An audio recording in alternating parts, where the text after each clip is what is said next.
المحاضرة مال اليوم راح أشرح فيها الcombinational code. قبل لا أبدي بشرح الcombinational code كPHDL أريد أوضح الفرق بين combinational logic و sequential logic. عندي هذا الرسم يتكون من جزئين. part A يمثل لي combinational logic. عندي input يدخل على فد logic معين، يصير عليه مجموعة من ال operations يعطيني output بهالبساطة. أما part B يوضح لي شغل sequential input يدخل على combinational logic يولد لي signal فرعية. هذه مثلا next stage هخزنها في storage elements معين حتى استخدمها بالخطوات اللاحقة كشكل present state. أيضا أجري عليها عمليات يلا أحصل على الأوتبوت. فالفرق بين الcombinational والsequential هذه هي ال storage elements. نجي هسه كPHDL. ال PHDL code يمتاز بأنه هو concurrent code أو اللي نسميه parallel code. شو أقصد بالconcurrent code والparallel code؟ يعني معناها الإعاز الأول يتنفذ at the same time ويا الإعاز الثاني ويا الثالث ويا الرابع ويا الرقمية ويا رقميتين. شقد إعاز أنا عندي كلها تتنفذ at the same time concurrent. الستيتمنت اللي نكتبها داخل process function procedure هذه فقط تكون sequential. مثلا عندي هذه البروسيس تبدي begin. شنو اللي موجود بعد begin؟ هذه حتتنفذ sequentially، يعني الستيتمنت الأولى تتنفذ تخلص يلا يتحول على الستيتمنت الثانية ينفذها تخلص يلا يحول على الثالثة وهكذا إلى أن يوصل لآخر ستيتمنت ينفذها تخلص. هذا البلوك ككل البلوك مالت البروسيس يتنفذ concurrently ويا الإعازات اللي قبله وبعده، يعني at the same time ويا الإعازات اللي قبله وبعده. دائما concurrent code مثل ال PHDL نطلق عليه تسمية data flow code. هذه مقدمة بسيطة عن شنو نقصد بالcombinational. ننتقل للسلايد اللي بعده. هنا راح نبرمج المالتيبلكسر. هسه مثل ما نشوف هذا هو المالتيبلكسر يحتوي على مجموعة من الانبوت، وهنا عندنا هذه تسمى select line. select line ايش كنبت بيها هو اللي يحدد لي عدد الانبوت. مثلا هنا عندي 2 select line الانبوت حيكون 2 أس 2 4. إذا كان select line 3 2 أس 3 8 حيكون الانبوت وهكذا. أما الاوتبوت فيكون 1. نيجي نشوف التروث تيبل مالت المالتيبلكسر اللي هو هذا. هاي الاس نوت هذه الاس 1. إذا كانت الاس نوت 0 والاس 1 0 الاي هي اللي حتعبر للواي. أما إذا كانت 0 1 فبهاي الحالة البي هي اللي حتعبر للواي. أما إذا كانت 1 0 فالسي هي اللي حتعبر للواي، وإذا كانت 1 1 فالدي هي اللي حتعبر للواي. هاي ماخذيها بصف أول ما عندنا بيها أي إشكال. هسه حنيجي نبرمجها. نرجع الصف أول اعتمادا على هذا التروث تيبل مالتي. الواي ايش حتكون قيمتها؟ واي حتساوي لنا A S1 داش S0 داش زائد B S1 داش S0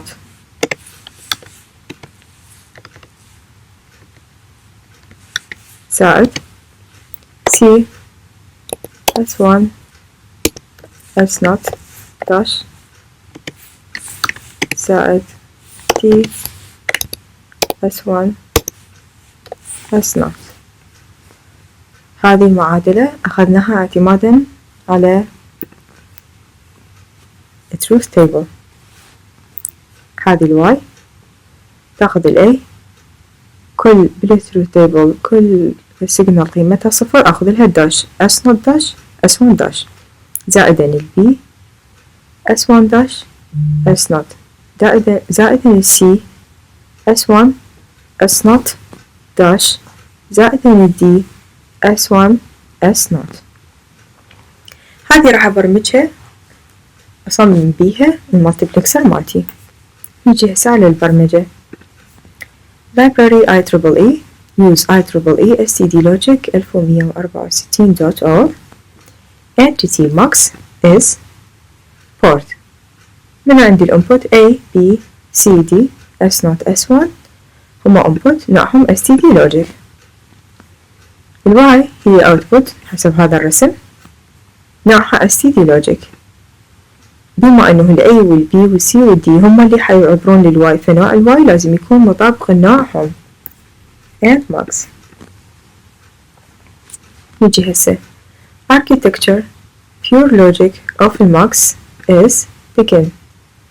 هذه المعادلة هحولها بصيغة ال VHDL. y حيروح لها A and not S هاي معناها S1 dash and not S not معناها S not dash or اللي هي هذه سائل B and not S1 and S not or C and S1 and not S not or D and S1 and S not and pure logic.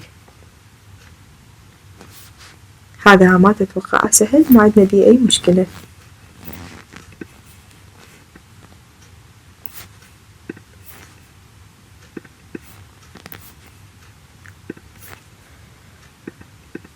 نجي نشوف التنفيذ مالته. هاي الاس نوت صفر والاس 1 صفر صفر صفر. منو يعبر لي؟ حتعبر لي الاي. هذه هي الاي عبرت هنا.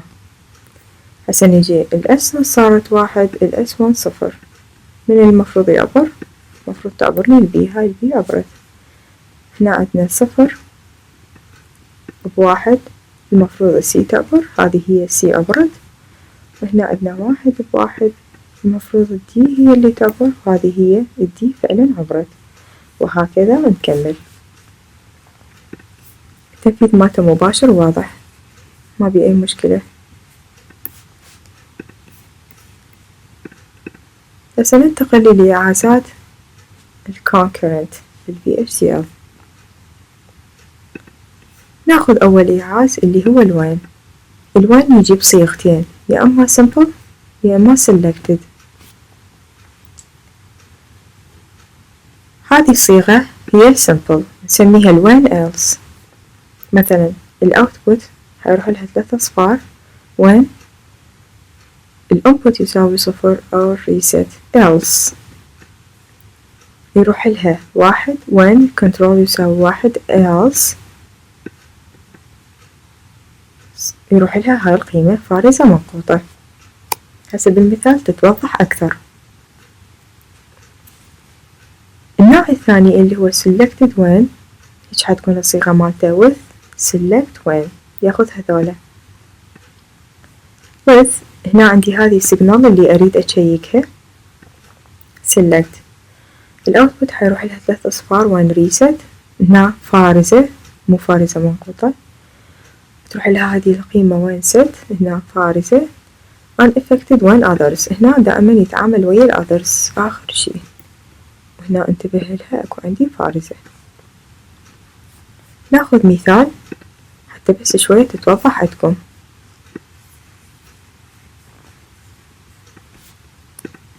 نفس المثال مال المالتيبلكسر اللي قبل شوية شرحته هشرحها باستخدام الوين. مرة اخذها simple مرة اخذها selected. نجي نشوف على الرسم مالتنا. الانبوت نفسهم A B C D، فقط هنا عندنا select line كانت مفصولة S0 و S1، هسه هنا دمجناها select line واحدة سميناها cell 1 to 0. حجي هنا هذه هي cell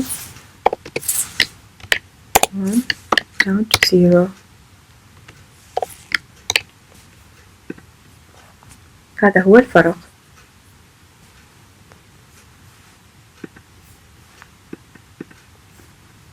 هسه نبرمجها بالطريقة الأولى اللي هي when else. library IEEE use IEEE std logic 1164.0.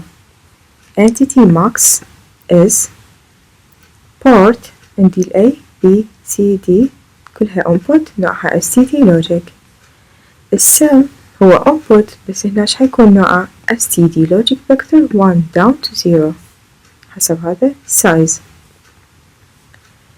الواي output نوعها std logic، قلنا نوعها لازم يكون مطابق لأنواع هذولا and max. هاي خلصنا من عندها أخذنا نص الدرجة. نجي architecture maximum of max is begin y حيروح لها ال A حسب هذا التيبل وين select يساوي 0 0 مثل هذا التيبل.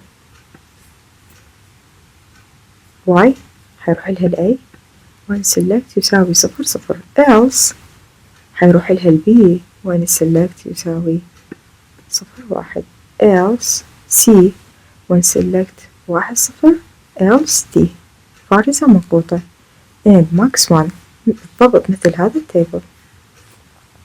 كل سهل، برمجة مالته تصير أسهل من الأوردينري gates اللي قبل شوية برمجنا بيها.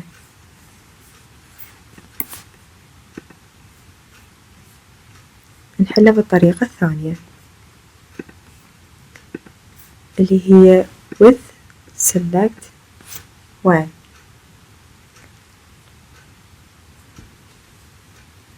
library IEEE use IEEE std logic 1164.0. entity max is port A B C D input std logic. cell input std logic vector 1 down to 0. y out std logic and max. architecture max 2 of max is begin. في الإشارة السيجنال اللي حنشيكها هي هذه السل with cell select y حيروح لها ال A وين 0 0 هنا قلنا فارزة، B وين 0 1 هنا أيضا فارزة، C وين 1 0 فارزة، D وين others قلنا هذه بالنهاية دائما تستخدم others فارزة منقوطة and max 2. هذا أيضا سهل ما بيه أي إشكال.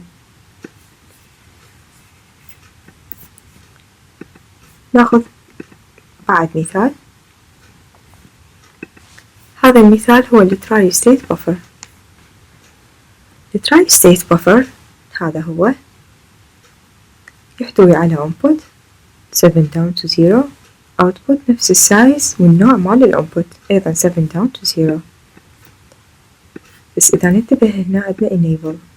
هذه ال enable تحتوي على هذه البابل، هذه البابل لو ننتبه بالأخضر هذه معناها هذه ال enable هي active low.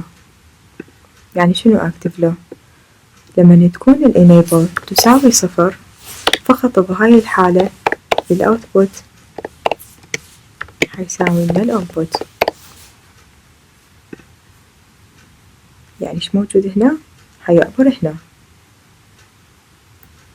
بس إذا ال enable ساوت 1 للأسف الأوتبوت حيروح ل high impedance لما ال enable تساوي 1.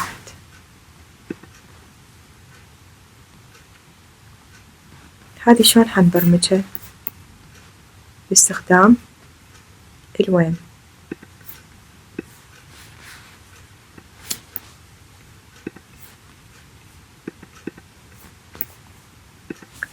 library IEEE use IEEE std logic 1164.org entity tri-state is part.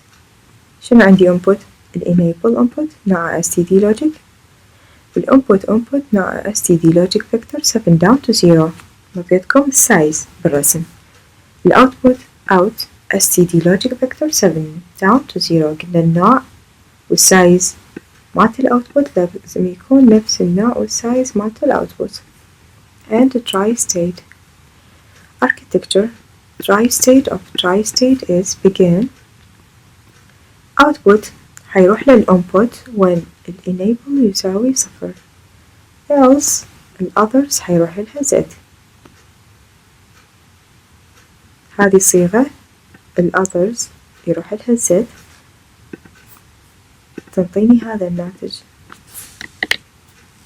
vector معناها 8 يجيب لي إياه كله z and tri-state. نجي نشوف التنفيذ مالتها لما تكون enable 1 يعني معناها الاوتبوت يدخل بحالة الهاي امبيدنس هذا كله z من تبدي تصير 0 حيبدي يشتغل التراي ستيت بفر مثل ما نلاحظ ايش موجود بالانبوت يعبر للاوتبوت 4 تعبر 4 5 تعبر 5 وهكذا.